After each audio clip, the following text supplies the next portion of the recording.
2024 चुनाव का प्लान तो तैयार नहीं हो रहा। सवाल ये भी है कि संसद में चर्चा के लिए कौन तैयार है और किसका इनकार है।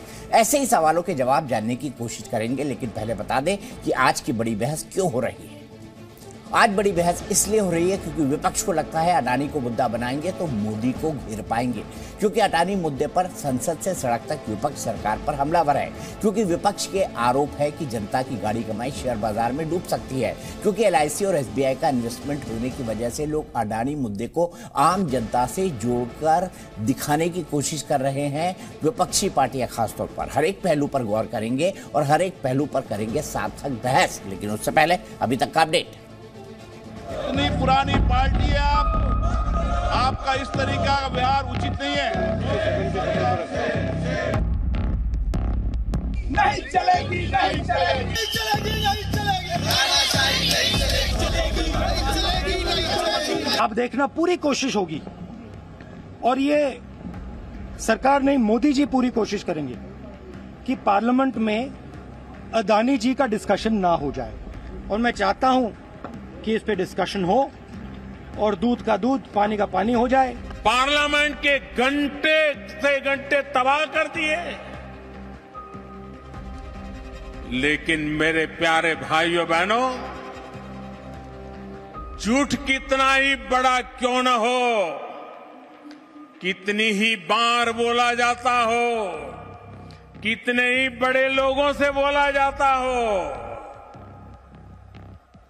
लेकिन एक न एक दिन वो सच के सामने हारता ही है। लाखों करोड़ रुपए का भ्रष्टाचार हुआ है, जो हिंदुस्तान का इंफ्रास्ट्रक्चर कैप्चर किया गया है, उसके बारे में डिस्कशन हो, और अडानी जी के पीछे कौन सी शक्ति है वो भी देश को पता लग जाए। डर रही है क्योंकि वो चाहती है कि ये भी मुद्दा नहीं उठना चाहिए, चर्चा नहीं होना चाहिए, इसको किसी ढंग से अवॉइड करना चाहते हैं और वो रिकॉर्ड में नहीं लाना चाहते। किस तरीके से ये पैसा दिया गया, क्यों दिया गया, किन शर्तें थी, किस तरह से लोगों ने फाइलों पे लिखा, अगर जांच JPC की होगी तो सारी चीज हिंदुस्तान के लोगों के और दुनिया भर के लोगों के सामने आएगी। सरकार हमेशा सदन के प्रति उत्तरदायी होती है, पार्लियामेंट के प्रति उत्तरदायी होती है।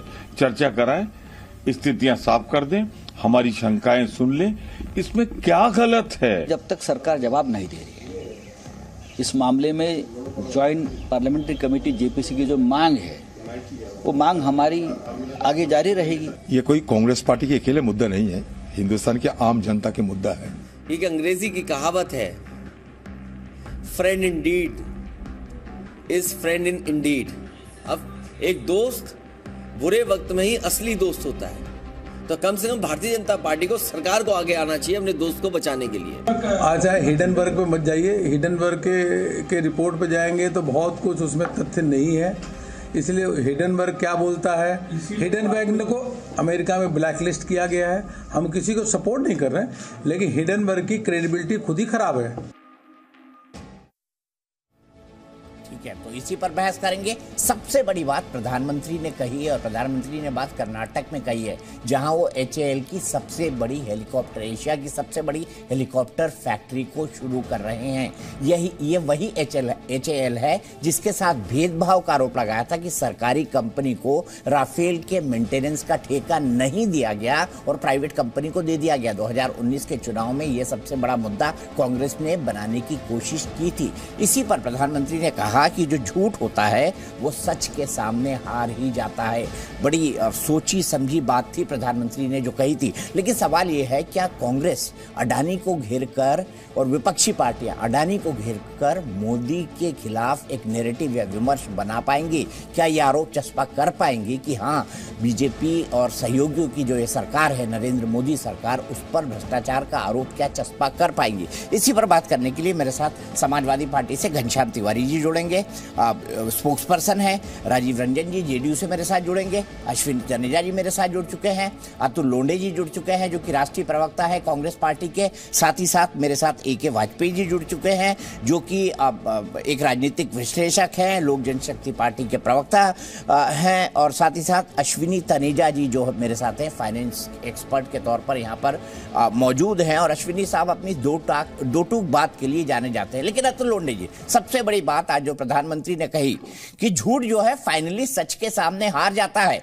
आज उन्होंने ये बात तब कही जब वो कर्नाटक में गए थे HAL जिसको लेकर बड़े आरोप लगाए थे कांग्रेस पार्टी ने 2019 चुनाव में कि भाई इसको ठेका ना देके अपने दोस्तों की कंपनियों को राफेल के मेंटेनेंस का ठेका दे दिया गया है, उनको सुधारने का, उसको रखरखाव करने का। और आज प्रधानमंत्री ने वहीं से एशिया की सबसे बड़ी हेलीकॉप्टर फैक्ट्री का उद्घाटन किया और ये बात कही है कि झूठ जो है सच के सामने एक ना एक दिन हार जाता है। ये उनका बड़ा सॉलिड स्टेटमेंट है आज के संदर्भ में। क्या कहेंगे आप? क्या आपको लगता है कि ये बिल्कुल मैं तो दीपक जी बहुत सहमत हूँ। प्रधानमंत्री के झूठ जो है एक न एक दिन बाहर आ ही जाता है। मुझे एक बात बताइए, राफेल का जब सौदा हमने किया था तो उसका इंडिजिनस पार्टनर हाल था HAL, हिंदुस्तान एरोनॉटिक लिमिटेड, जो नेहरू जी ने बनाया था। अच्छा, उन्होंने नेहरू जी को कुछ दोष नहीं दिया आज, लेकिन उसका कॉन्ट्रैक्ट किसको मिला? उसका कॉन्ट्रैक्ट मिला अंबानी को, जिसने कागज का भी प्लेन बनाया नहीं। तो उन्होंने जो कहा है वो सच है, उससे मैं सहमत हूँ। अभी बात जो है वो हम अदानी की कर रहे हैं, तो अदानी की बात पर आते हैं तो फिर HAL का शुरू हो जाएगा, फिर फ्रांस तक हम पहुंच जाएंगे और बात दूसरी तरफ चली जाएगी। अभी ऐसा है कि हमारे प्रधानमंत्री लोक कल्याण मार्ग में रहते हैं और वो प्रधान सेवक है जो इस देश की जनता का अपने आप को सेवक कहते हैं, और चौकीदार इस संदर्भ में कहते हैं कि इस देश की जनता का जो पैसा है, इस देश की अर्थव्यवस्था जो है उसे उसका रखरखाव करने का और जनता के हित में, देश के हित में उसका पालन करने का चौकीदार की बात करें। बस उसी का उनको हम अनुग्रह कर रहे हैं कि आप याद रखो। अभी 2 केसेस बताता हूं मैं, ओवर वैल्यूएशन, अंडर वैल्यूएशन की जो केसेस है, जो DRI ने की, हिंडनबर्ग को आप साइड रख दीजिए, किनारे रख दीजिए।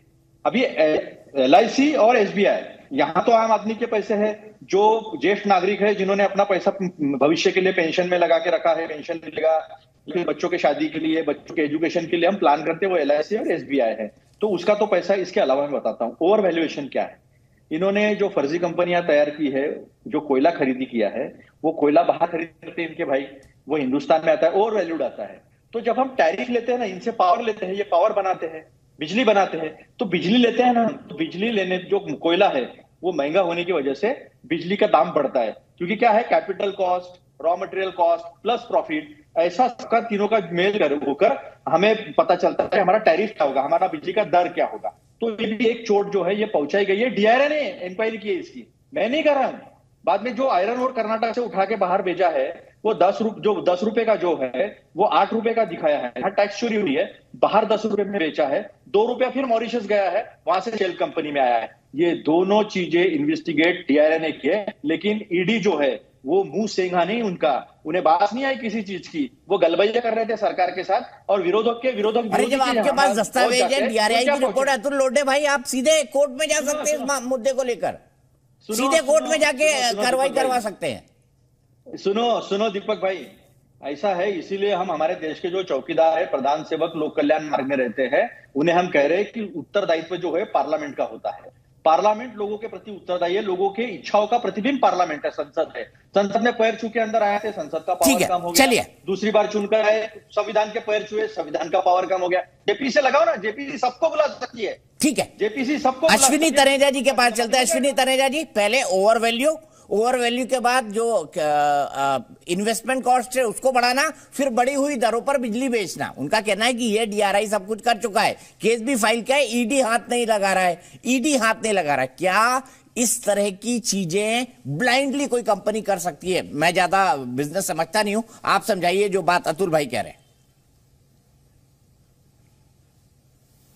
देखिए, इसमें मैं जितना बड़ा बवाल अब मच रहा है उसमें मैं सबसे पहले ये बात रखना चाहता हूं आप सबके सामने कि सबसे पहले आज जिस मुकाम पे आकर हम खड़े हो गए हैं, हमें ये निर्णय लेना होगा कि क्या हमारा जो पर्पस है वो ये जांचना है कि सिचुएशन से कैसे बाहर आए, जो सिचुएशन खड़ी कर दी है, या हमारे सामने सिचुएशन ये है कि हमने अडानी जी को कैसे पनिश करना है, या हमारा सिचुएशन हमारा जो ऑब्जेक्टिव है वो ये है कि सरकार को कैसे घेरना है, या सबसे बड़ा पर्पस ये है कि अगर कोई अनियमितताएं हुई हैं तो उसको कैसे ठीक करना है जिससे कि इन्वेस्टर्स का अगर कोई नुकसान हुआ है उसको रोका जा सके, अगर कोई रेगुलेटरीज हैं तो जिसको पनिश करना है किया जा सके, और रेगुलेटर्स अपना काम करें और लॉस को कंटेन करें और इस कंपनी को किसी तरह से सपोर्ट करें और आगे बढ़े जिससे कि देश का नुकसान भी ना हो।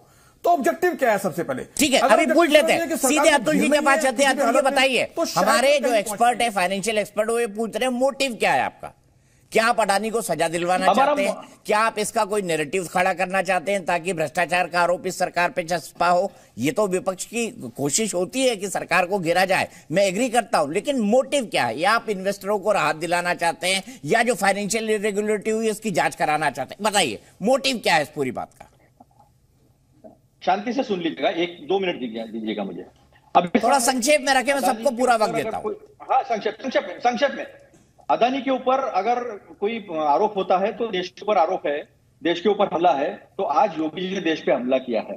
मध्यांचल विद्युत निगम ने 5,400 करोड़ का टेंडर जो है स्मार्ट प्रीपेड मीटर का वो कैंसिल किया है, क्योंकि 6,000 रुपए का मीटर उन्होंने 9,000 रुपए का दिया है और उसकी सीआई से इंक्वायरी की मांग की है। तो ये पहला देश पे योगी जी नहीं कर दिया। अब मैं आपको बात बताता हूं, रेवर infra, milestone trade link company और गार्डेनिया ट्रेड कंपनी, ये तीनों कंपनियां अदानी जी की है और इसने 7,400 करोड़ रुपया एफपीओ में लगाया है, जो एक देश को गुमराह करने के, देश के इन्वेस्टर्स को गुमराह करने का काम हुआ है, जिसके पास ना तो ऑफिस है, जिसके पास ना तो एम्प्लॉइज है।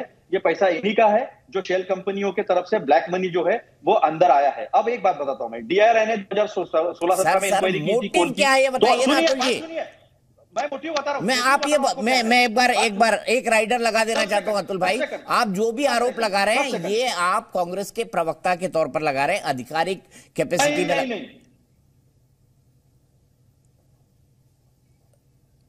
जी, मैं ये कह दूं कि हमारा जी न्यूज ये आरोप नहीं लगा रहा है, प्लीज क्लैरिटी रखिएगा। ये बहस का मैं डरता नहीं हूं, मैं अदानी से डरता नहीं हूं। ना अरे अतुल भाई मुझे अपनी बात तो कहने दीजिए ना। हाँ, तो सुनिए, डीआरआई ने 2016-17 में उनकी इंक्वायरी की थी, दोषी पाए गए थे। 2021 में आयरन ओर का जो अंडर वैल्यूएशन था उसमें भी दोषी पाए गए थे। ये दोनों केसेस डीआरआई ने की थी। अब मुझे एक बात बताइए, सेबी एज ए रेगुलेटर शांत बैठा था, फाइनेंशियल इंटेलिजेंस यूनिट होता है जो सारे फाइनेंशियल अथॉरिटीज जो है, फिर आरबीआई हो, बाद में हमारे एसएफआई हो, आरओसी हो, ईडी हो, इनकम टैक्स हो, सीबीआई हो, इनके जितने भी फाइनेंशियल क्राइम का इन्वेस्टिगेशन होता है, ये एक दूसरे को इंफॉर्मेशन सप्लाई करते हैं। ये एफआई यूनिट जिले से लेकर ऊपर लेवल पर होता है।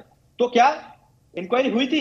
क्या इन्होंने एक दूसरे को इंफॉर्मेशन सप्लाई किया था? ठीक है, मैंने मान लिया। आप ये चाहते हैं इंक्वायरी हो और अगर कोई व्यक्ति दोषी है तो उसे सजा मिले, ये मोटिव है आपका? बिल्कुल, इंक्वायरी होनी चाहिए और देश के सामने सच आना चाहिए। ठीक है, अब अश्विनी जी जवाब मिल गया आपको जी। उसमें अब अगर ये बात मोटिव सिर्फ इतना सा है कि इंक्वायरी होनी चाहिए, तो फिर इंक्वायरी की बात करें। हम तो यहां निष्कर्ष पे पहुंच रहे हैं, हाहाकार मचाकर तो नुकसान ही होगा।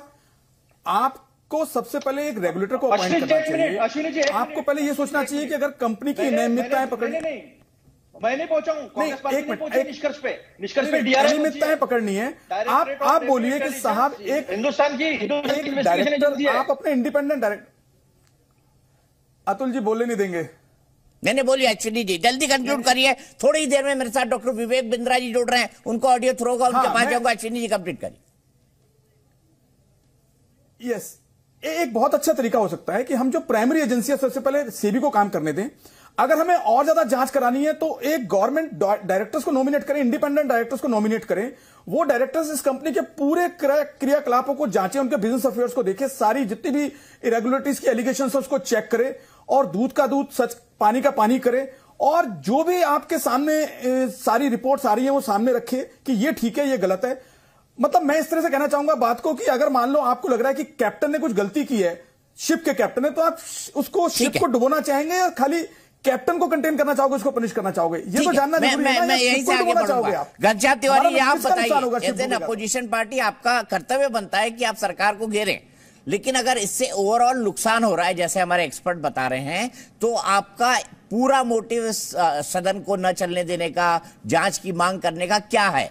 ठीक है, आपकी 3 मांगे तो हैं, पर क्या आपको लगता है कि अडानी के बहाने सरकार पर या नरेंद्र मोदी जी पर आप भ्रष्टाचार का आरोप चस्पा कर पाएंगे? नमस्कार दीपक जी, आपको, दर्शकों और को पैनलिस्ट को। मैं सबसे पहले आपके दर्शकों की जानकारी के लिए आपसे अतुल लौंडे जी से, राजीव रंजन जी से पूछना चाहता हूं कि जब से ये घोटाला का स्वरूप लेता जा रहा है, जो कि 2G और CWC से बड़ा घोटाला दिखाई दे रहा है, क्या आपने किसी भी भारतीय जनता पार्टी के औपचारिक प्रवक्ता को, मंत्री को, सांसद को, मुख्यमंत्री को, जो मक्खी उड़ने पे भी टीवी पे आ जाते थे, किसी टीवी चैनल पे इस विषय में बात करते देखा है? प्रधानमंत्री जी ने कहा सब सच छुपता नहीं है, तो सच भाग गया। मतलब जो लोग अडानी जी के पीछे खड़े हैं वो भाग रहे हैं। मतलब अडानी जी भागे तो समझ में आता है, ये भारतीय जनता पार्टी के प्रवक्ता क्यों भाग रहे हैं? क्या आपके चैनल ने औपचारिक रूप से भारतीय जनता पार्टी के प्रवक्ता को नहीं बुलाया था? मैं ये सिलसिला देख रहा हूं, आपके दर्शकों को बता रहा हूं कि टीवी चैनलों पर सिर्फ फाइनेंस एक्सपर्ट आ रहे हैं, जो व्यक्तिगत रूप में हर फाइनेंस एक्सपर्ट मानता है कि ये घोटाला है। ठीक है, मैं घनश्याम जी यहाँ साफ कर दूं, हम सभी पॉलिटिकल पार्टी को बुलाते हैं, लेकिन भारतीय जनता पार्टी का यह तर्क है कि ये बाजार का मामला है, सरकार जो है बाजार को रेगुलेट नहीं करती है, भाव बाजार तय करता है, उसके हिसाब से चीजें चलती है, किसी को घबराने की जरूरत नहीं है, रेगुलेटर इसकी जांच कराए। मैं आऊंगा इस पर, मेरे साथ डॉक्टर विवेक बिंद्रा जी जुड़ गए। मुझे बात पूरी करने दीजिए। मैं आपके दर्शकों को बताना चाहता हूं कि भारतीय जनता पार्टी के सारे प्रवक्ता, सांसद, मंत्री टीवी चैनलों की बहस से फरार हैं, क्योंकि ये मित्रकाल की सरकार है। और इसकी सबसे बड़ी जो बात है, सरकार संसद में बहस नहीं चाहती। टीवी के मंचों पे उनके सांसद, मंत्री जो मक्खी उड़ने पे टीवी पे आ जाते थे, कौन सी पिक्चर चल रही है, उसमें कौन सा गाना चल रहा है, उसमें कौन सा रंग है, उस पे टीवी पे आ जाते थे। लेकिन 11 लाख आप स्वतंत्र है, एक राजनीतिक पार्टी के तौर पर आप स्वतंत्र है, आप किसी पर भी आरोप लगा सकते हैं। मैं सीधे डॉक्टर विवेक बिंद्रा के पास चलूंगा। Doctor Vivek Bindra motivational speaker हैं, डॉक्टर विवेक बिंद्रा फाइनेंसर भी हैं, कई सारी कंपनियों को भी चलाते हैं और बहुत अच्छी अच्छी बातें जो है वो टेलीविजन पर वो बोलते हैं। डॉक्टर बिंद्रा, मैं सबसे पहले आपसे जानना चाहूंगा, ये जो हंगामा खड़ा हुआ है, क्या इस हंगामे को खड़ा होना चाहिए? एज एन एक्सपर्ट आप क्या मानेंगे? जी धन्यवाद। मैं थोड़ा पॉलिटिकल बात नहीं करूंगा, बिजनेस की बात करूंगा। अभी जो जेंटलमैन मेरे से पहले थे बड़ी पॉलिटिकल बात कर रहे थे, इसमें दो पॉलिटिकल पार्टी के तो पॉलिटिकल ही बात करेंगे, आप बोलिए जो आपको बोल रहा है। मैं दो हिस्से हैं इसके अंदर। पहले जो हिंडनबर्ग है वो एज एन ऑर्गेनाइजेशन में उसको क्रेडिबल बिल्कुल नहीं मानता। अमेरिका में उसके ऊपर काफी सवाल उठाए जा चुके हैं, सबको पता है बात है। शॉर्ट सेलर है, रिपोर्ट रिलीज करने से पहले ही अपनी पोजीशन बना लेते हैं, पैसा कमाते हैं, पैसा कमाने का उनको फायदा मिल रहा है। जब आदमी का मोटिवेशन क्लियर होता है तो समझ में आता है कि वो उसके लिए कई बार कुछ काम सही भी करता है, गलत भी करता है। इनकी हिस्ट्री है शॉर्ट सेलिंग की एंड मेकिंग प्रॉफिट्स। 30 कंपनियों को पहले टारगेट कर चुके हैं 2020 में। एक कंपनी 3 साल से चल रही है, एक 30 साल से चल रही है। 3 साल पुरानी कंपनी ने आके 30 साल पुरानी कंपनी पर सवाल उठाया, पूरा देश तैयार हो गया। इनको मालूम था हिंडनबर्ग को कि भारत में बहुत जयचंद बैठे हैं, भारत की इज्जत उतारने का टाइम आएगा, सारे के सारे मिलकर खड़े हो जाएंगे साथ में। मालूम था हिंडनबर्ग को पहले से ही। 30 कंपनियां पहले कर चुके हैं, 15% तक ज्यादा उस समय फायदे लेते हैं। दूसरी चीज, हाँ कुछ कमियां है, स्टॉक मैनिपुलेशन हो सकता है, हो ओवर वैल्यूएशन ये पक्का थी, प्राइस टू अर्निंग ज्यादा था। अरे आपको क्या, हमको क्या, सबको पता, पूरे देश को पता है कि ये कंपनी ओवर वैल्यूड थी। पर जिस प्रकार से इसको घोटाला बताया जा रहा है, ये बेवकूफ मूर्ख लोग बोल रहे हैं, ये घोटाला नहीं है। अरे भाई प्राइस ओवर वैल्यूड था, पीई ज्यादा है, पीई 15, 20, 25, 30 होना चाहिए, इसका पीई भी 250, 300 जा रहा है। क्यों इज्जत मिल रही है उसको? हो सकता है इन्होंने उसकी मार्केट मेकिंग करी हो, इन्होंने डिमांड को अप किया। शेल कंपनी की बातचीत हुई, अब शेल कंपनी की बातचीत हो रही है, इलीगल ट्रांजैक्शन की बातचीत हो रही है। अभी प्रूव हो गया क्या? किसने प्रूव किया? एक रिपोर्ट आई है और यहां जयचंद सारे के सारे तैयार हो गए। अरे पूरा देश बिक गया, देश बर्बाद हो गया, देश भर। अकल तो है नहीं इनको, ये क्या कैपिटलिस्ट लोगों के खिलाफ है। ये थोड़ा पहले बिजनेस सीखे। मैं मान सकता हूं उनके ऑडिटर छोटे थे इसलिए पकड़े गए। ये जो हिंडनबर्ग है ये गिद्ध, चील, लोमड़ी और भेड़ियों से भी ज्यादा गिरे हुए हैं। ये पहले असुरों से भी गंदे हैं। ये रावण ने भी मां सीता को हाथ नहीं लगाया था पहले। देखिए ये का हिस्सा नहीं हो सकता। अगर कोई ध्यान से 2 मिनट बोलूंगा, इसके बाद नहीं बोलूंगा मैं। घनश्याम तिवारी जी 2 मिनट सुनिएगा। मैं आपको पूरा वक्त दूंगा, राजीव जी मैं आपको पूरा वक्त दूंगा। और घनश्याम जी थोड़ी देर रुक जाइए, विवेक जी को अपनी बात तो कहने दीजिए, उसके बाद मैं राजीव रंजन जी के पास भी आऊंगा, आपके पास भी आऊंगा। अभी सुनो पहले आप बात को। और आप जैसे स्काइप पे बोलेंगे ना तो आपकी आवाज कटने लगती है। मैं दोनों को बोल रहा हूँ, राजीव भाई को भी बोल रहा हूँ और तिवारी भाई को भी बोल रहा हूँ कि आप जैसे ही चिल्लाने लगते हैं आपकी आवाज कटने लगती है, आवाज नहीं जाती। विवेक बिंद्रा जी कंक्लूड कीजिए, फिर मैं आगे चलूंगा। दीपक चौरसिया जी, अभी $1.1 बिलियन का इन्होंने प्रीपेड लोन जो प्लेज शेयर्स थे अभी निकाले, Adani port, Adani energy, Adani transmission के, जो 2024 सितंबर में निकालने थे, आज निकाल दिए। आपको समझा देता हूं, इनका रिकरिंग रेवेन्यू का बिजनेस है, बिजनेस चल रहे हैं। ये कागज ऊपर नीचे हुआ है बस। पोर्ट में रिकरिंग रेवेन्यू, पावर में रिकरिंग रेवेन्यू, एयरपोर्ट में रिकरिंग रेवेन्यू, सीमेंट में रिकरिंग रेवेन्यू, माइनिंग में रिकरिंग रेवेन्यू, 5 लाख करोड़ से ऊपर का एसेट वैल्यू है। अरे सब कुछ तो है, ऐसे का ऐसा ही है। थोड़ा एक रिपोर्ट आई, कागज ऊपर नीचे हुआ है। $23 बिलियन का फाइनेंशियल ईयर 2020 में ग्रुप का टर्नओवर था, आपको बता देता हूं 75% का ग्रोथ आया अडानी एंटरप्राइज के रेवेन्यू में बोल रहा हूं, वैल्यूएशन में नहीं बोल रहा। ये सवाल वैल्यूएशन पे उठा है, मैं रियल बिजनेस की बात कर रहा हूं। पहले थोड़ी जानकारी लीजिए, बहुत जरूरी है भाई लोग। जो राजनीतिक आपकी जो है मजबूरी होगी, लेकिन जानकारी बहुत जरूरी है। आपकी मजबूरी के ऊपर जरा जो जरूरी है वो दे दूं आपको। They are on track to double their profit in 2023। Adani enterprise के लिए बता रहा हूं। LIC का एक्सपोजर 1% से कम है इनके। स्टेट बैंक ऑफ इंडिया ने आके बता दिया, FM ने आके बता दिया, LIC ने आकर के बता दिया। इनको पता था पहले हिंडनबर्ग को कि जयचंद को हम लोग हवा देंगे, यहां जैसे भुट्टा सेकते हुए थोड़ा कोयले को हवा दिया जाता है। अडानी आज अपने प्रीपेड एग्जिस्टिंग डेट को समाप्त कर रहा है। 20,000 करोड़ का FPO पूरी तरह सब्सक्राइब होगा। बोलो ये भी मार्केट मेकिंग है भाई, to save their investors interest. ये आज पैसा इमीडिएटली वापस कर रहे हैं। स्ट्रॉन्ग कैश फ्लो का धंधा है, प्रॉफिट का धंधा है, रियल धंधा है, चल रहा है भाई। मैं कह रहा हूं वैल्यूएशन ज्यादा थी, कोई बात नहीं। आज जो न्यू फिच की रिपोर्ट आई है उसको चेक कर लो। S&P ग्लोबल ने 1-2 कंपनी पे इनकी रेटिंग हल्की आगे पीछे करी है। फिच ग्रुप ने बोल दिया बिल्कुल ठीक है। मूडी ने बोल दिया कोई इंपैक्ट ही नहीं है। मूडी दुनिया की दूसरी सबसे बड़ी ऑर्गेनाइजेशन है जो रेटिंग दे रही है। या मैं और आप रेटिंग देने में लगे, मैं क्यों दे रहे हैं भैया? जब ग्लोबल एजेंसी रेटिंग दे रही है, कह रही कोई दिक्कत नहीं है, कोई चेंज नहीं कर रहे हैं। आपको समझा देता हूं 2 बातें। आप दीपक चौरसिया जी पकड़ लीजिएगा। पहले, अर्निंग अगर इंडस्ट्री स्टैंडर्ड से बेटर है, ये मूडी ने बोला है। इनका कर्जा इंडस्ट्री स्टैंडर्ड से नीचे है, ये मूडीज ने बोला है, मैं नहीं बोल रहा। हाँ, SBI LIC बोल चुके टोटल कर्जा इनका 1,60,000 करोड़ का है, जिसमें इंडिया से केवल 60,000 करोड़ है, 1,10,000 करोड़ बाहर से है। इंडियन बैंक कौन से डूब रहे हैं भैया? कोई नहीं डूब रहे। जब तक तुमको जानकारी नहीं है भैया, जो जरूरी और मजबूरी का अंतर समझ लो। 50% इन्होंने डाउन कर दिया है। किसके? SBI के सैंक्शन लोन को। SBI ने बोला कर्जा ले लो, उन्होंने लिया नहीं और विदेश से लिया। SBI कहां से डूब जाएगा? जितनी लैंडिंग अडानी ग्रुप की सारी सेफ है फाइनेंशियल पैरामीटर्स के हिसाब से, RBI के फ्रेमवर्क पे। RBI ने अभी स्टेटमेंट दे दिया है। होम लोन जब लेते हो ना आप, देखो भाई बहुत पैसा कमाते हैं चौरसिया जी, आप बहुत पॉपुलर हो चुके हैं देश दुनिया में।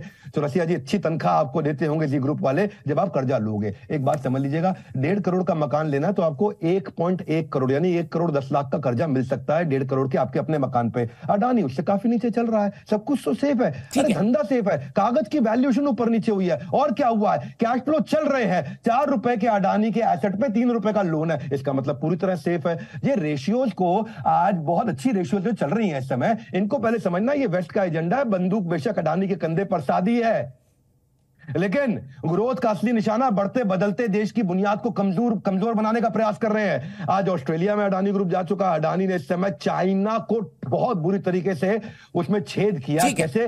मैं सीधे जोन MOU, आप मेरी बात सुन लीजिए। फर्स्ट पहले मोदी को टारगेट किया गया, अडानी को टारगेट किया जा रहा है, देश के बिजनेसमैन को टारगेट किया जा रहा है। हजम नहीं हो रहा, लोगों को साबोटाज हो रहा है, वैल्यूएशन ज्यादा है, धंधा खराब नहीं है।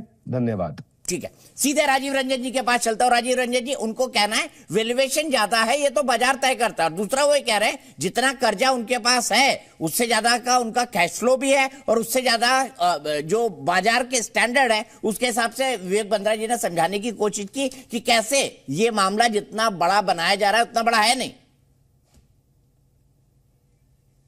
सबसे पहले मैं तो नहीं जानता हूं ये विवेक बिंद्रा नाम का आदमी कौन है, इस आदमी की क्रेडिबिलिटी क्या है, ये फाइनेंशियल ट्रांसपेरेंसी के बारे में ये आदमी क्या जानता है, मैं तो नहीं जानता हूं। मैं 2-3 सवाल ऐसे हैं जिन पर पूरे देश को आज विश्वास में अडानी समूह को लेना पड़ेगा। प्रधानमंत्री नरेंद्र मोदी जी को विश्वास में लेना होगा, इसलिए कि प्रधानमंत्री जी के साथ व्यक्तिगत रिश्ते अडानी जी के रहे हैं। और 2001 से 2014 तक गुजरात में साम्राज्य बढ़ा, 2014 के बाद पूरी दुनिया में अडानी जी का साम्राज्य विस्तारित हुआ। तो ये एक ऐसा स्वर्ण काल है और एक ऐसी गाढ़ी मित्रता है जिसने रेगुलेटरी बॉडीज को भी एक राजनीतिक रिश्ते के रुआब का एहसास कराया। और शायद इसीलिए DRI ने 2005 में भी केस रजिस्टर किया, उसमें इनके भाई और इनके ब्रदर इन लॉ, इनके जो बहनोई हैं, उनकी गिरफ्तारी भी हुई। समीर वोरा और इसके साथ साथ इनके भाई जो अभी आपके अडानी समूह के मैनेजिंग डायरेक्टर हैं। अभी जिन सज्जन ने भी लोगों को जयचंद कहा या बेवकूफ बताया, मैं समझता हूं ऐसे मानसिक तौर पर दिवालियेपन के शिकार लोगों को कम से कम सिस्टम को गाली देने का नैतिक अधिकार तो नहीं होना चाहिए।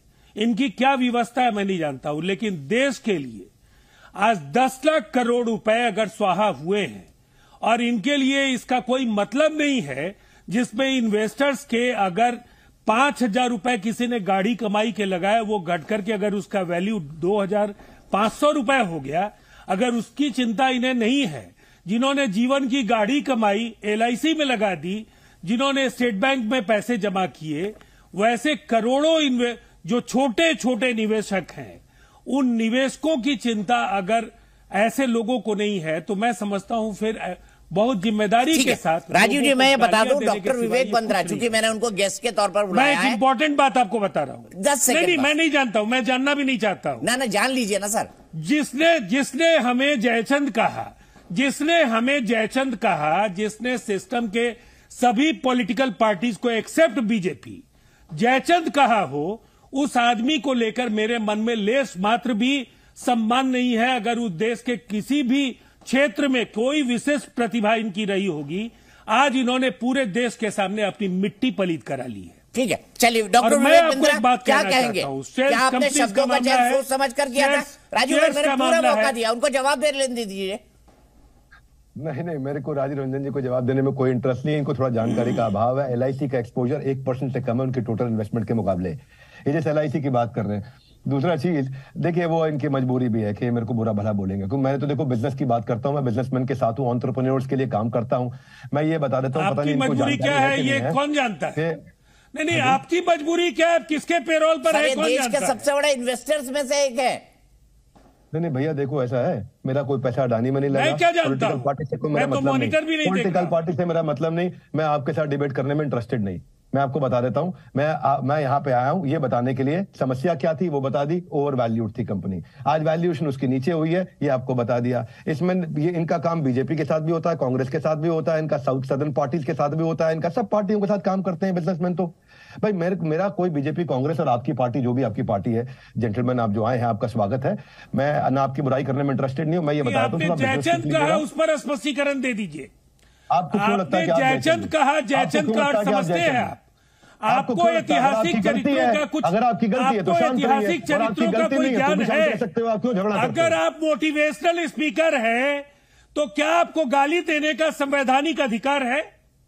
आपने पॉलिटिकल पार्टीज को गाली दी है? मेरा आपको गाली देने में इंटरेस्टेड नहीं है। 28,000 आदमी जो उनके साथ काम करते हैं, मेरा उनको इंटरेस्ट है। 2.5 लाख लोग इनके साथ काम करते हैं, मेरा उनके साथ इंटरेस्ट है। गाली देने की हैसियत में भी नहीं है, मेरा उनके साथ इंटरेस्ट है। ये 20,000 मेगावाट का प्रोजेक्ट बना रहे हैं, मेरा उसमें इंटरेस्ट है। थर्मल में 15,000 मेगावाट का प्रोजेक्ट बनाते हैं, मेरा उसमें इंटरेस्ट है। मेरा इनके बिजनेस में कोई इंटरेस्ट नहीं। ना मैं कभी अडानी से मिला, ना कभी इन्वेस्ट किया, ना कभी मिलूंगा शायद। आपके करोड़ों लोगों से आपका कोई आज 20% भारत की बिजली यही बना रहे हैं। आपकी जानकारी के लिए 40% इंडिया का ट्रेड कार्गो इनके यहां से जा रहा है, 20% दुनिया का जा रहा है। नंबर 1 प्राइवेट पोर्ट ऑपरेटर हो चुके हैं। आज आप मैं को बता देता हूं, माइनिंग सर्वे 60,000 करोड़ रुपए का इन्होंने दान दिया, भारत के लिए दिया। इतने लाखों करोड़ों लोग उनके साथ काम कर रहे हैं, वो उनको रोजगार मिल रहा है। देखो भैया, ऐसा है, कई लोगों को लगता है कि कैपिटलिस्ट आदमी जो होता है, बिजनेसमैन होता है, वो पैसा खा जाता है। कैसे पैसा खाता है? ब्रेड में रख के खाता है, जैम के साथ लगा के खाता है, मक्खन के साथ लगा के खाता है। अरे ये लोग हैं जो 2%, 3%, 4% जीडीपी को कॉन्ट्रीब्यूट कर रहे हैं। टाटा ग्रुप कैपिटलिस्ट है, 4% जीडीपी को कंट्रीब्यूट कर रहा है। ये लोग 30-30, 40-40, 50-50 हजार करोड़ रुपए का आज वो दे रहे हैं, अपना जीएसटी और इनकम टैक्स दे रहे हैं। तो ये लोगों को, हमारे को बिना बात के निशाना नहीं बनाना चाहिए। आपको जिस पॉलिटिकल पार्टी को बनाना, उसके लिए तो आपका खूब स्वागत है। बिजनेसमैन जिसकी वैल्यूएशन ऊपर नीचे हुई है, बिजनेस वैसे के वैसे चल रहे हैं, बस इतना बताना है मुझे, आपसे कोई झगड़ा नहीं करना। आपका बहुत बहुत धन्यवाद दीपक जी, आप बहुत फैंटास्टिक तरीके से लीड करते हैं, और आपको भी बहुत बहुत बधाई। Thank you. तो हम बहस कर रहे हैं और बड़ा मुद्दा यह है अडानी को लेकर संसद में जो गतिरोध चल रहा है उस पर। क्या अडानी इसलिए निशाना है क्योंकि मोदी पर हमला करना है 2024 के चुनाव के लिए, और एक नया नैरेटिव चस्पा करने की क्या विपक्ष कोशिश कर रहा है? और विपक्ष को करना भी चाहिए क्योंकि विपक्ष का काम भी यही है। लेकिन क्या मामले के अंदर मेरिट है, इसी पर बात कर रहे हैं। कांग्रेस के राष्ट्रीय प्रवक्ता अतुल लोढ़े जी मेरे साथ हैं, समाजवादी पार्टी से घनश्याम तिवारी जी मेरे साथ हैं, एक फाइनेंशियल एक्सपर्ट के तौर पर जो है मेरे साथ अश्विनी तनेजा जी हैं, पत्रकार के तौर पर आरती टुक्कू जी हैं, पॉलिटिकल एनालिस्ट और बीजेपी के सहयोगी के तौर पर मेरे साथ AK वाजपेयी जी हैं, और जेडीयू से मेरे साथ राजीव रंजन जी हैं। अतुल जी, मैं आपसे शुरुआत करूंगा। जो बात विवेक बिंद्रा ने कही, क्या कांग्रेस इस बात को कैलकुलेट कर रही है, कांग्रेस इस बात को दिमाग में रख रही है कि जो भी कुछ होगा उससे कहीं ना कहीं भारत के जो बिजनेसमैन हैं उनकी क्रेडिबिलिटी पर भी निशाना लगेगा अंतर्राष्ट्रीय जगत में? क्या इस रिस्क को कांग्रेस समझती है? क्योंकि कांग्रेस ही सबसे जिम्मेदार पार्टी है जहां तक फाइनेंशियल मैनेजमेंट की बात आती है उस पर। देखिए, कांग्रेस के लिए देश सर्वोपरि है, देश प्रथम है। अभी मैं आपको बताता हूं पावर इक्विपमेंट के बारे में। पावर इक्विपमेंट के लिए एक कंपनी दुबई में बनाई जाती है, कंपनी हिंदुस्तान में है। हिंदुस्तान की अदानी की कंपनी दुबई में जो विनोद अदानी इनके भाई बैठे हैं उनको ऑर्डर देती है। वो 2 रुपए की पावर इक्विपमेंट जो है वो 10 रुपए में खरीदता है चाइना से और सीधे डिलीवरी मिलती है हिंदुस्तान से। तो पहले दिन 8 रुपया जो है वो नुकसान है। और किसको नुकसान है? वो देश की जनता के पैसे को नुकसान है। अभी 2 रुपए की चीज जो है उसे 10 रुपए का लगाया है। तो मैंने पहले ही कहा कि बिजली का बिल उससे महंगा होगा क्योंकि इक्विपमेंट पे ज्यादा पैसे लगे, कैपिटल इन्वेस्टमेंट आपने बढ़ा दिया है तो ज्यादा लगेगा। तो मैं उन गिद्धों को, उन चमचों को और उन चाटुकारों को बताना चाहता हूं कि हम लोग भी पढ़े लिखे लोग हैं, देश की अर्थव्यवस्था को समझते हैं, ग्लोबल इकोनॉमी को समझते हैं और शेयर मार्केट को भी अच्छे से समझते हैं। और जो गिद्ध, चाटुकार और चमचों जिनकी वजह से देश की अर्थव्यवस्था को नुकसान पहुंच रहा है, ऐसे देशद्रोहियों को नकाब उनका खोलना भी हम समझते हैं, चाहे वो कितने भी बड़े मोटिवेटर हो, मोटिवेशनल स्पीकर हो। हमारे नाते पोते भी इनका टैरिफ भरते रहेंगे। इतना लूटमार जो है वो लूटमार हुई है इस देश की और इस देश के जनता की। केवल LIC और SBI की बात नहीं है, हर बात से लूटा जा रहा है और शेयर कंपनियां बनाई गई। मैं आपको बताता हूं इसकी कितनी कंपनियां हैं। पर एक बात बताइए अतुल लोंढे जी, एक दिन में थोड़ी खड़ी हो गई अडानी। 80 के दशक से व्यापार कर रही है, तब तो आप ही की सरकारें हुआ करती थी ना। अरे भैया ऐसा है ना, सुनिए ना, तो यही तो 2014 के बाद और विशेषकर 2019 से 2022 तक 3 साल में इनका 2004 से 2014 तक आप लोगों ने भी तो बड़े बड़े कॉन्ट्रैक्ट दिए डॉक्टर मनमोहन सिंह की सरकार ने अडानी को, दिए या नहीं दिए बता दीजिए। भैया सुनिए ना, आप बिंद्रा को इतना अच्छे से उनका भाषण सुन रहे थे, थोड़ी सी हमारी सच्चाई तो सुन लो। बोलिए ना, मैं तो आपको पूरा मौका दे रहा हूं। 36,000 करोड़ की कंपनी जाके 15 लाख करोड़ के ऊपर 3 साल में बन जाती है तो उसका कोई तो जवाबदेही होगी ना। अब बात सुने ना, 7 लिस्टेड कंपनीज, 600 सब्सिडरीज और बहुत सारी शेल कंपनीज जो बनती है मॉरिशस में और केमन आइलैंड में, और ये टैक्स हेवंस में इनकी कंपनी रजिस्टर होती है। इतना बड़ा आदमी इतना पैसा कमाता है लेकिन टैक्स पेयर के पहले 10 में नहीं है, हिंदुस्तान को टैक्स देने में पहले 10 में नहीं है। अभी मुझे एक बात बताइए, यहां से पैसा जो है वो जो ओवर वैल्यूएशन, अंडर वैल्यूएशन करके जो पैसा आता है वो पैसा मॉरिशस में जाता है, केमन आइलैंड में जाता है, शेल कंपनियों में वहां पैसा दिया जाता है। वो शेल कंपनियां लिस्टेड कंपनी में पैसे भरती है और शेयर्स को जो है बढ़ा दिया जाता है। उसके बाद जब शेयर्स बढ़ने लगते हैं तो कुछ आम इन्वेस्टर भी आते हैं, लेकिन सबसे बड़ी LIC आती है, 6% एक्सपोजर है। मिस्टर बिंद्रा अगर होते यहाँ पे तो उनको बताता मैं कैसे होता है, जयचंद कौन है हिंदुस्तान के सामने बताता उनको मैं। 6% का एक्सपोजर है बैंकों का और LIC का, और 75% के ऊपर कोई भी कंपनी का ओनर अपने पास 75% के ऊपर शेयर रख नहीं सकता। हिंदुस्तान में इनके 73 पॉइंट समथिंग शेयर है, लेकिन 12% शेयर इनके भाई के नाम से अलग अलग कंपनी में देश के बाहर है। 87% इनके पास है। पूरा का पूरा घपला जो है उसकी चर्चा JPC के सामने या जो जज है सुप्रीम कोर्ट के चीफ जस्टिस उनके सामने इंक्वायरी लगाई है, सारा दूध का दूध सामने आ जाएगा। अगर हम गलत निकलते हैं तो हम बोलेंगे एक हिंडनबर्ग नाम की कंपनी बाहर से हमको चैलेंज करती है, और अगर देश पे हमला है तो फिर डरते क्यों हो, चूहे जैसे भागते क्यों हो? जाओ उनको चैलेंज करो, अमेरिका में जाके उनको हराओ और बताओ देश को कि हम सही मायने में व्यापारी हैं। ठीक है, मैं सीधे वाजपेयी जी के पास चलता हूं। अतुल लोंढे जी आपने अपनी बात कह दी, थोड़ा विराम भी दीजिए ना, मैं सबको पूरा मौका देता हूं। अतुल भाई सीधे मैं वाजपेयी जी के पास चलता हूं। वाजपेयी जी, क्या अडानी बहाना है, मोदी निशाना है? क्योंकि विपक्ष कोशिश भी करेगा कि चुनाव उसको लड़ना है, इसलिए प्रधानमंत्री की इमेज को भ्रष्टाचार के आधार पर जो है निशाना बनाया जाए। क्या अडानी बहाना और मोदी निशाना है विपक्ष के लिए? देखिए विपक्ष का काम क्या है कि जो सत्ता में सरकार है उसको किसी भी तरीके से हटाए, चाहे गुमराह करे, चाहे आरोप चेपने की कोशिश करे। यही तो अब डिबेट में क्या निकल के आ रहा है, क्या आरोप चेपे जा रहे हैं, क्या कामयाब होंगे कि नहीं होंगे, ये तो विपक्ष का काम है। लेकिन दूसरी बात, सभी विद्वान पैनलिस्ट बैठे हैं, घनश्याम तिवारी भी बैठे हैं, हिंडनबर्ग की रिपोर्ट मैंने भी पढ़ी है, क्या उसमें सरकार के खिलाफ कोई एलिगेशन है? तो जवाब आएगा बिल्कुल नहीं है। सरकार के खिलाफ कोई एलिगेशन नहीं है, LIC के खिलाफ कोई एलिगेशन नहीं है, SBI के खिलाफ कोई एलिगेशन नहीं है। अडानी की कंपनियों के खिलाफ तो हो सकता है, और अडानी की कंपनियों की जांच सेबी ने भी शुरू कर दी है, RBI भी एक्टिव है, बाकी LIC भी एक्टिव है, सब लोग एक्टिव है। तो बीजेपी का प्रवक्ता क्यों आएगा, या सरकार इस मसले पे क्यों जवाब देगी? सरकार तो रेगुलेट ही नहीं करती ना शेयर मार्केट। शेयर मार्केट में आप अपनी मर्जी से पैसा लगाते हो, पूरा स्टडी करते हो, उसके बाद आपको घाटा भी होता है, फायदा भी होता है। और ये नॉशनल लॉस जो है उसकी बात हो रही है, एक्चुअल लॉस की बात नहीं हो रही। अब ये क्यों गुमराह कर रहे हैं, उसका जवाब बड़ा सीधा सा है। 2024 में इलेक्शन है, किसी मुद्दे पे नहीं घेर पा रहे हैं। कभी जाति जनगणना पे लाने की बात करते हैं, कभी महंगाई पे, कभी बेरोजगारी पे। और दूसरा पहलू एक और है कि जो आदमी, जो इंडस्ट्रियल हब जो है तीसरे नंबर का विश्व का करोड़ जैसा आदमी बन गया, तो ये अर्थव्यवस्था को भी तो डिमोलिश करने की एक साजिश हो सकती है। इस पहलू पे नहीं सोचोगे, वो सोचना पड़ेगा आपको। देखिए, चुनाव अपनी जगह है, लेकिन देश पहले है। और देश की अगर अर्थव्यवस्था की तरक्की हो रही है तो वो कौन, किसकी वजह से होती है? यही जो कॉर्पोरेट हाउसेज है, इंडस्ट्रियल हाउसेज है, चाहे टाटा है, चाहे बिरला है, चाहे अडानी को माफ करना। ये लोंडे साहब अभी बात कर रहे थे, 17,000 करोड़ का लोन इन्होंने 2011 तक में दिया था उसको। सारी असेट्स बेस्ड कंपनियां हैं, सारे सिक्योर्ड लोन हैं, सारे कोलेटरल बेस हैं। मतलब किस तरह की गुमराह करने की कोशिश करी जा रहे हो? जेपीसी करा लो, जेपीसी करा लो। मैं घनश्याम तिवारी जी के पास चलता हूं। उनके सवाल का माकूल जवाब दिया वाजपेयी जी आपने कि भाई इस पूरे मामले में जो है क्या आरती जी, इसके तुरंत बाद में आपके पास आऊंगा, माफ कीजिएगा बहुत लेट हो गया आपके पास आने में। लेकिन तिवारी जी, मैं आपसे जानना चाहता हूं भाई, बीजेपी का प्रवक्ता क्यों है? वाजपेयी जी का ये कहना है सरकार ने तो किया नहीं, हिडनबर्ग ने सरकार पर तो आरोप लगाया नहीं, उसने अडानी की कंपनियों पर आरोप लगाया, तो सरकार क्यों जवाब दे? मैं आपके दर्शकों, बीजेपी के फरार प्रवक्ताओं, सांसदों, मंत्रियों और महामूर्ख जयचंद जैसे गाली गलौज करने वाले दलालों से कहना चाहता हूं कि देखिए, बहुत साधारण सी बात है। ये मान लीजिए कि ये हिंडनबर्ग की रिपोर्ट जो है वो फर्जी है, चलिए मान लेते हैं। अडानी समूह को 36,000 करोड़ उसमें LIC ने लगाए हैं। ऐसी एक कंपनी बताइए जिसमें लगाए हों। SBI ने 25,000 करोड़ का ऋण दिया है, एक कंपनी बताइए जिसमें दिया हो।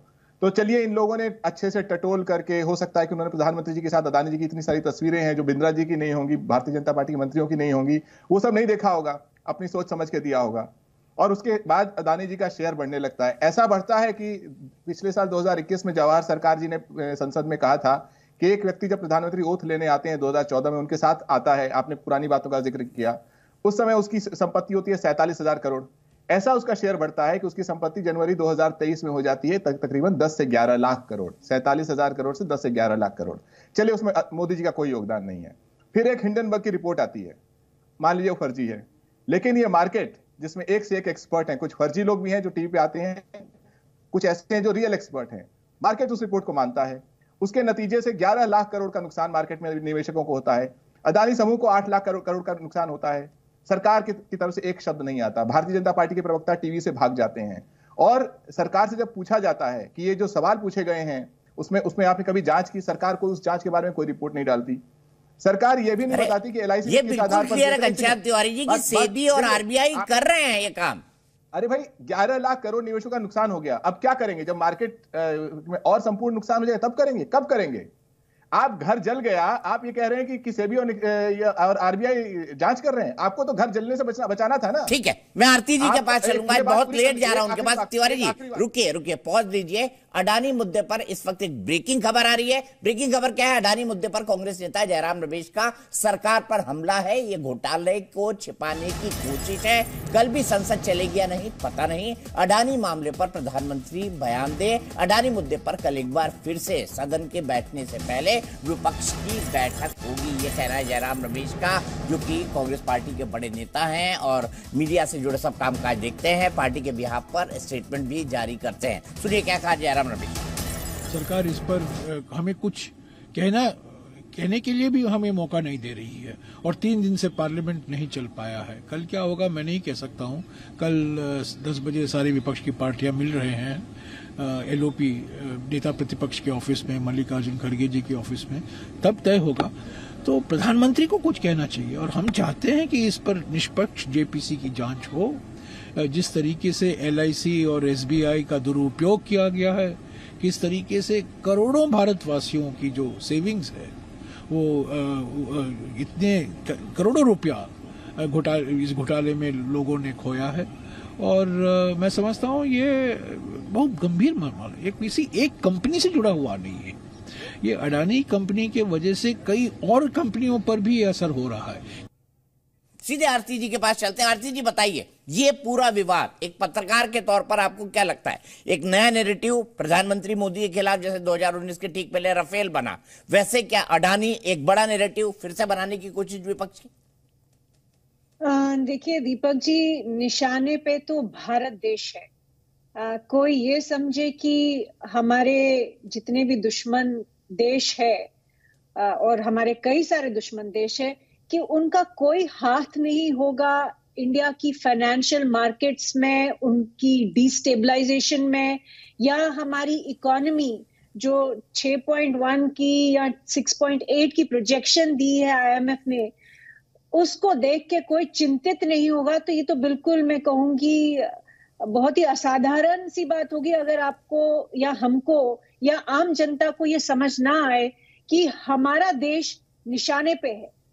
वो इसलिए क्योंकि आज मैं पहले भी कहती आ रही हूँ, लगातार कहती आ रही हूँ कि ये जो यूनिपोलर वर्ल्ड ऑर्डर था वो बिखर रहा है, और उस यूनिपोलर वर्ल्ड ऑर्डर में एक तरफ चीन की ये कोशिश रहेगी कि वो एक सुपर पावर की तरह इमर्ज हो, और उसमें इंडिया को कंटेन करने के लिए वो सब कुछ इस्तेमाल करेंगे। वो आपके फाइनेंशियल मार्केट इस्तेमाल करेंगे, वो आपकी इकोनॉमी इस्तेमाल करेंगे, वो आपकी जितनी अपॉर्चुनिटीज है, आपके कॉरपोरेशंस। देखिए, मैं नहीं मानती कि कॉरपोरेशन जो है दूध के धुले हुए है।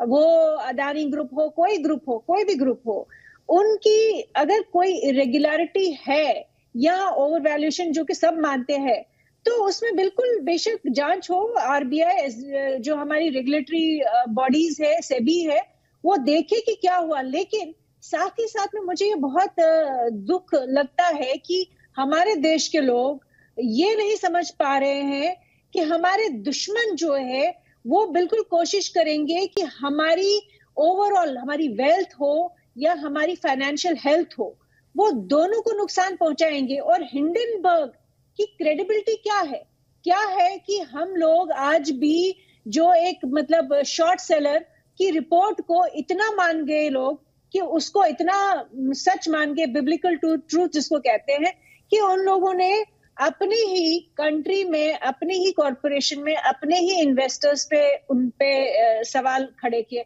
ठीक है, मानती हूँ कि जो ये कॉन्फिडेंस होता है इन्वेस्टर का, वो शेक होता है जब इस तरह की एक्विजिशंस लगे, इस तरह का ब्लेम गेम हो। वो फाइनेंशियल मार्केट का नेचर ही वही है कि वो वल्नरेबल होता है, कोई भी ऐसी एक्विजिशन हो या डिफेमेशन हो। लेकिन साथ ही साथ में मुझे ये बहुत ही आश्चर्यजनक लगता है कि हमारी कंट्री के लोग, वो किसी भी पार्टी के हों, वो एक विदेशी रिपोर्ट जिसकी कोई क्रेडिबिलिटी नहीं है, जिसकी कोई ये भी जानते हुए कि उनका एक कॉन्फ्लिक्ट ऑफ इंटरेस्ट है, उसमें ही जाके ये इन पे विश्वास करते। मैं ये मानती हूँ कि बिल्कुल सरकार तो खैर मेरे ख्याल से सरकार ने इनफैक्ट कोई इंटरवेंशन नहीं किया। आप देखिए, आज उत्तर प्रदेश सरकार ने इनका अदानी का 5400 करोड़ रुपए का जो एक बिड थी डिस्कॉम में, वो स्क्रैप कर दी, वो कैंसिल कर दी। तो बहुत अच्छी बात है कि कोई इन्फ्लुएंस नहीं लगा रहा है भारत सरकार में से, कोई बीजेपी सरकार या उत्तर प्रदेश में हो, दिल्ली में हो, कोई इन्फ्लुएंस लगाने की कोशिश नहीं कर रहा है कि ये चेंज हो जाए। तो वो भी मुझे लगता है कहीं ना कहीं एक अच्छी बात है। लेकिन साथ ही साथ ये कहूंगी कि बिल्कुल अगर कोई इरेगुलरिटी है तो उसमें जांच होनी चाहिए। ठीक है, अगर कोई इरेगुलरिटी है या अनियमितता है तो उसकी जांच होनी चाहिए। आरती जी का यह मानना है, हमारा भी यह मानना है कि दूध का दूध, पानी का पानी होना चाहिए। चलते चलते मैं बताऊंगा कि जी न्यूज, ये जो आरोप लगे हैं शो में, वो जी न्यूज के आरोप नहीं है। जिन पॉलिटिकल पार्टियों ने अपना मुद्दा रखने के लिए आरोप लगाए, उनके आरोप है। जी न्यूज की राय है, ऐसा मत समझिएगा।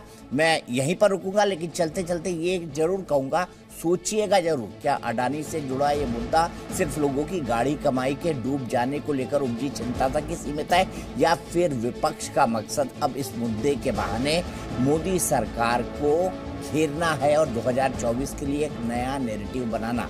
सोचिएगा जरूर।